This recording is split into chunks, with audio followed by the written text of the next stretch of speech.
বিচার চাই, আমরা সঠিক বিচার চাই।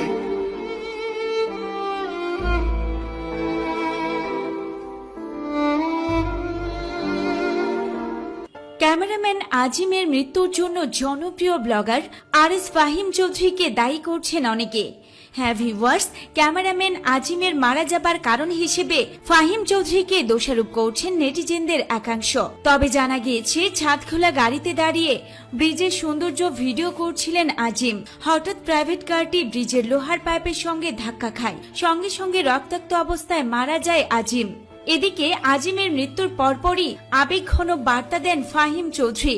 কান্না ভেজা কণ্ঠে তিনি বলেন, চোখের পলকে সব শেষ হয়ে গেল, আজীবন দায়ী থেকে যাব সবার কাছে। ফাহিম চৌধুরী সেই পোস্টের নিচে সাইম উদ্দিন নামের এক সাংবাদিক মন্তব্য করেন, একটু লজ্জিত হন, আপনি সকাল থেকেই পলাতক ছিলেন। আমরা 15 থেকে 20 জন সাংবাদিক ছিলাম, থানায়